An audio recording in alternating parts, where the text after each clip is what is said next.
یہ بات ہے قرآن کی،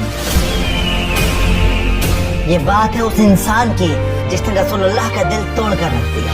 اب کوئی نہیں اس کا نام لینے والا۔ یہ بات ہے ابو لہب کی، سورہ کوثر کی۔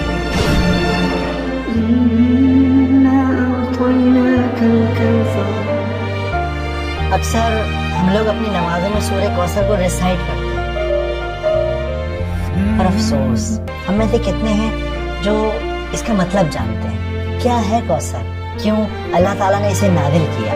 کیا تم نے سنا تھا نا؟ ہاں، اللہ کے نبی نے ہمیں وہ راز بتایا، کوثر کا۔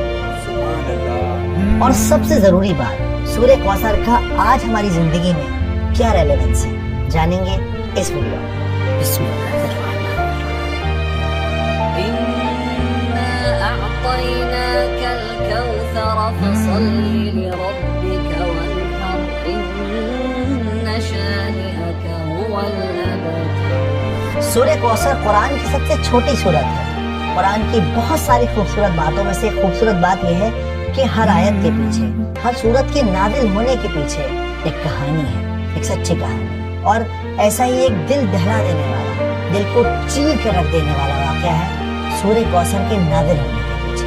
پہلے اسے سمجھتے ہیں۔ مکہ کی وہ دوپہر خاموش تھی، لوگ اپنے اپنے گھروں میں آرام کر رہے تھے، مگر اللہ کے نبی خاموش بیٹھے تھے۔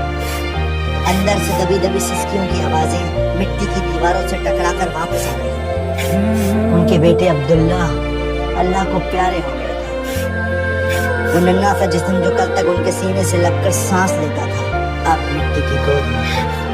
مگر برابر والی دیوار سے ٹیک لگائے ایک آدمی کھڑا تھا۔ مجھے بھی بتاؤ ابو لہب، کیا معاملہ ہے؟ صبر رکھو صبر۔ یہ آدمی اور کوئی نہیں بلکہ رسول اللہ کا چچا تھا۔ اندر سے آتی ہر سسکی اس کے چہرے کی مسکان بن رہی تھی۔ اور پھر وہ خوشی سے چلایا، مطیرہ محمد، مطیرہ محمد۔ ختم ہو گیا محمد کا بیٹا، ٹوٹ گیا محمد کی نسل کا سلسلہ۔ اس کی آواز نے نبی کا دل چیر کر رکھ دیا۔ غلاموں کو اس نے کھجوریں بانٹی، اپنے دوستوں کے ساتھ قہقہے لگائے اور سب سے کہتا رہا، تم نے سنا میری جان، میرے بھتیجے کی جڑ کٹ گئی، اب کوئی نہیں اس کا نام لینے والا۔ اس کی ہنسی، اس کے الفاظ ہوا میں سانپ بن کر تیر رہے تھے، مگر اللہ نے اپنے نبی کو اکیلا نہیں چھوڑا، انہیں ایک تحفہ دیا۔ یہ تحفہ تھا سورہ کوثر۔ اس صورت میں اللہ نے اپنے نبی سے کہا کہ اے نبی، آپ فکر نہ کریں، ہم نے آپ کو کوثر عطا کی ہے، تو بس آپ عبادت کیجیے اپنے رب کی، اور وہ جو آپ کو بار بار بطیرہ محمد کہتا ہے کہ محمد کی جڑ کٹ گئی، نسل کٹ گئی، اصل میں ان کی نسل ختم ہو جائے گی۔ اللہ کے نبی کے چہرے پر مسکان آ گئی، دن ڈھل گیا۔ ابو جہل بے وقوفوں کی طرح ہنستا رہا، اسے کیا خبر کہ اللہ نے اسے جیتے جی برباد کر دیا۔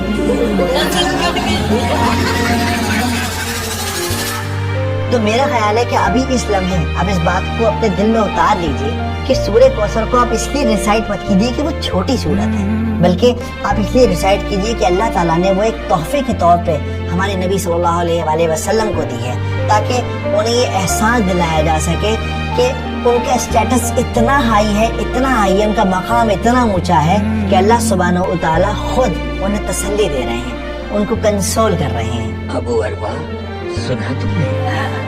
اللہ نے نبی کا مقام اور اونچا کر دیا ہے۔ تو پہلی آیت ہے انا آتینا کل کوثر۔ تو جب قرآن میں انا کا لفظ آتا ہے تو اس کا مطلب ہوتا ہے کہ کسی بات پہ زور دیا جا رہا ہے۔ تو اس پہلی آیت کا مطلب ہے کہ بے شک ہم نے آپ کو کوثر گفٹ کی ہے، عطا کی ہے۔ اب کوثر کیا ہے؟ ایک حدیث میں آتا ہے کہ کبھی نہ ختم ہونے والا، موتی کے کناروں کے درمیان جنت میں بہنے والا جھرنا ہے کوثر۔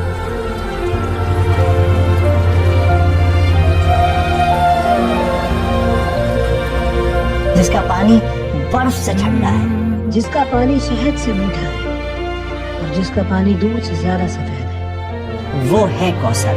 اب یہاں پر آتینا کا جو لفظ ہے اس کا مطلب ہوتا ہے تحفہ دینا، گفٹ دینا۔ اگر آپ آج کے ماڈرن دور میں سائیکولوجیکلی دیکھیں تو دنیا میں انسان किसी भी इंसान को 7 वजहों से गिफ्ट देता है। सिर्फ 7 रीजन है जिसकी वजह से हम एक दूसरे को तोहफे देते हैं। जैसे किसी से काम निकलवाना हो, किसी की शादी हो, कोई फेस्टिवल हो, या फिर किसी के साथ ताल्लुकात मेंटेन करने हो, या किसी ने कोई अच्छा काम किया हो तो शाबाशी देने के लिए आप तोहफा देते हैं। लेकिन अल्लाह सुब्हानहू व तआला यहाँ पर आप सल्लल्लाहु अलैहि वसल्लम को जो तोहफा दे रहे हैं वो तोहफा इस वजह से दे रहे हैं कि वो उन्हें इम्पोर्टेंस फील कराना चाहते हैं कि सारी कायनात में आप बहुत ज़्यादा इम्पोर्टेंट हैं, इतने इम्पोर्टेंट हैं कि अल्लाह रब्बुल इज़्ज़ा आपको खुद कंसोल कर रहे हैं, आपका मकाम ऊंचा कर रहे हैं।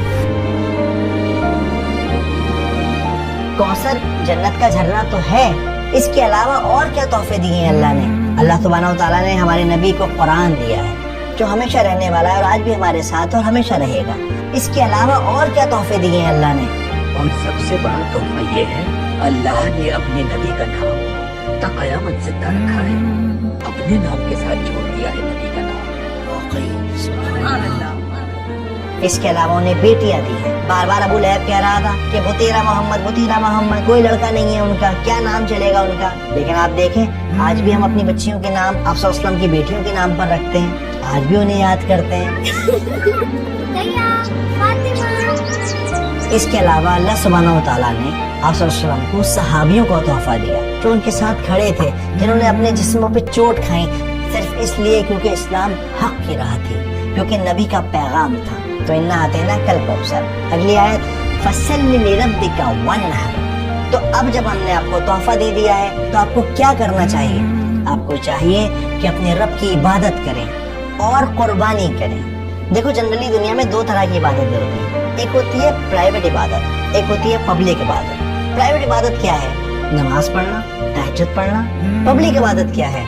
कुर्बानी करना, उसका गोश्त लोगों में बांटना, लोगों की मदद करना। तो अल्लाह सुब्हानहू व तआला इस आयत के अंदर इन दोनों इबादतों का जिक्र कर रहे हैं। अब यहाँ पर ये जो वन्हर का लफ्ज है इसका मतलब होता है कुर्बानी देना। इसीलिए ईद उल अधा के दिन को यानी कि बकरीद के दिन को यौमुन नहर भी कहा जाता है, यानी कुर्बानी का दिन।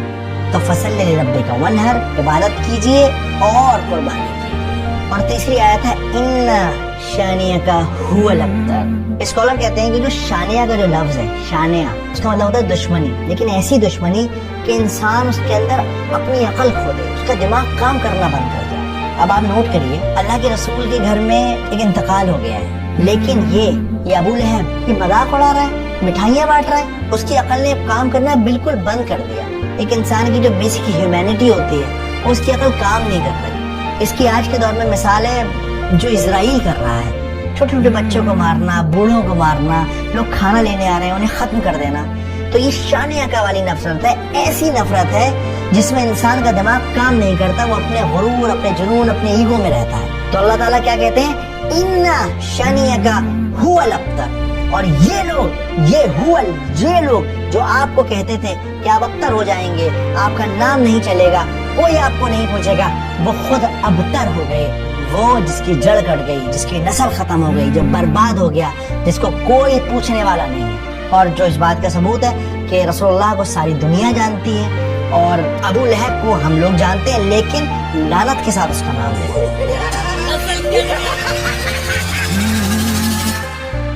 लेकिन आज इस सूरत का हमारी जिंदगी में क्या रेलेवेंस है? कैसे हम इस सूरत को अपनी जिंदगी में उतार सकते हैं? देखिए आज भी अक्सर ऐसा होता है कि हम परेशान होते हैं ना तो लोग ताना मारते हैं, 4 लोगों में बैठकर मजाक बनाते हैं। इवन जब घर में बेटियां पैदा होती है ना तो अपना माथा पीट लेते हैं। इंसान इस तरह की हरकतें करता है ना तो एक्चुअली वो अबू लहब की राह पे चल पड़ता है। अबू लहब क्या कहता था? मोहम्मद का कोई बेटा नहीं, खत्म हो जाएगा उसका नाम इसके बाद। उसकी सोच ये थी कि इंसान की जो नस्ल है वो सिर्फ और सिर्फ लड़के से चलती है। हमारे माशरे में आज कितने ऐसे लोग हैं जो इस तरह की बातें सोचते हैं, बेटियों को बोझ समझते हैं, लड़कों से अपने खानदान और नस्ल को चलाने की कोशिश करते हैं। उन्हें लगता है मेरा खानदान तो जब ही चलेगा जब मेरे घर में लड़का पैदा हो जाएगा, चाहे उस खानदान का मोहल्ले के बाहर कोई जानता ना हो, शहर के बाहर किसी को पता भी ना हो उस खानदान के बारे में, लेकिन चाहिए साहब लड़का ही लड़का। तो इसलिए इस तरह की सोच से बचें, कुरान को मतलब के साथ समझें और जब कोई परेशान हो तो उसे तसल्ली दें, उसे कंफर्ट करें। अक्सर हम लोग ना किसी को कंफर्ट करना बहुत ज्यादा ओवर कर देते हैं, और जब वो बंदा चुप नहीं होता, समझता नहीं है हमारी बात, हम झुला जाते हैं, उससे नाराज हो जाते हैं। पर एक्चुअली ऐसा नहीं करना है, आपको बस उसे यकीन दिलाना है मैं हूँ तुम्हारा।